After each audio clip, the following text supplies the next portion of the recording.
So today we're gonna tint the front windows of our Model X, and we're not gonna go as dark as the back. We're gonna keep it to the legal limit, which in Georgia is 32 or 33%, and that is what we're going with. And we've got one of the foremost experts in Tesla tinting that's going to join us here and talk to us, and speak to him momentarily.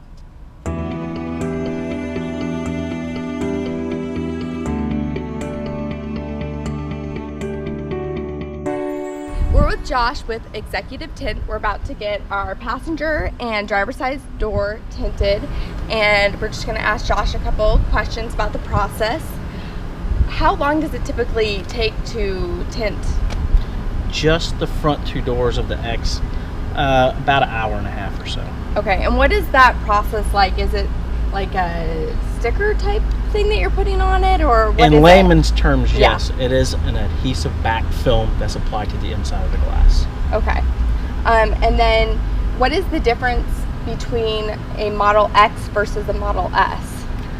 The Model X is an SUV, which has a different law in the state of Georgia compared to an S. A truck, van, or SUV is allowed 32% only on the front two doors. Oh. An S is 32% all the way around. That's all four doors in the back window. Okay. That's why an X comes with factory tint on the rear portion that is darker than the 32%. Okay. So when you just do these windows, are the windows similar, or is the window completely different? Color tones are similar. Darkness levels obviously lighter. The 32% is considered a medium shade, while the back portion of the X, if you put a light meter on it, is metering out about 10-11%. So it's fairly dark back there. Okay, that's really interesting.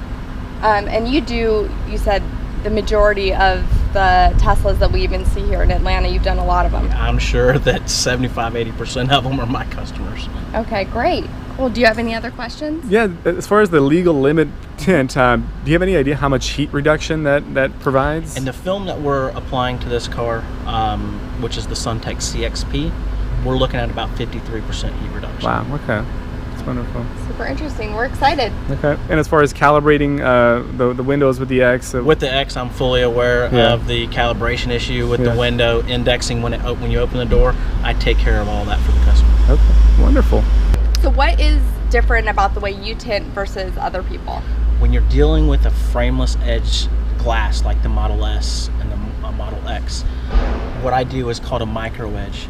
Makes the film shaped all the way to the edge, so it gives it the appearance that the glass is that color and you don't have an aftermarket film applied.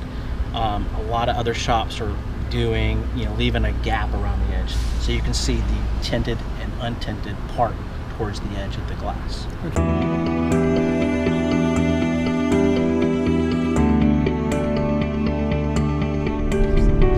We just dropped the Model X off for tinting, and I'm in my Leaf, and we are following a BMW. It's an i3. i3 hybrid, or not hybrid, electric. It could be a hybrid. There's some variants that are hybrid, so I'm not sure if that's the electric one, or can't tell if it has a gas tank underneath it or not. But we are talking about how hard it is to believe that the i3 is actually more expensive than what the Model 3 will be in about a year and a half from right now. Because the i3 looks like it's made out of Legos, something my 4-year-old could have designed. I know, and BMW has plenty of cash in the bank, but that's what they made. I know it's not nice to make fun of other cars, especially since we're leafing right now. I know. But again, just the Model 3 comparison to the BMW. What are your thoughts on the design? Curious to think what other people think about certain electric cars. You think he'll notice that, or she'll notice that we're keeping him? Probably not. You're gonna be on like Tesla, say cheese. All right, we just picked up the car. We are all set. Tint is on. He's given us the standard procedure of, give it a couple days, a day or so actually, he said, for everything to cure naturally. But here's what he was talking about with getting right up against the edge there to give it a clean finish, where some places kind of come slightly lower, but it almost looks like the glass has been dipped, so it gives you that illusion, much like the rear glass is. So we got the tint done and look forward to reaping the benefits of about 50% or so cooler interior, or less heat coming in from here. we really never noticed much heat coming in from the above. My arm just sitting on the corner right here would always feel hot from there, but nothing from above. So I think the above tint is plenty adequate even in 97 degree Georgia summer heat and humidity. But when it comes to this, we've got it. A little privacy and also a little heat reduction. Never hurt anyone. Thanks for watching.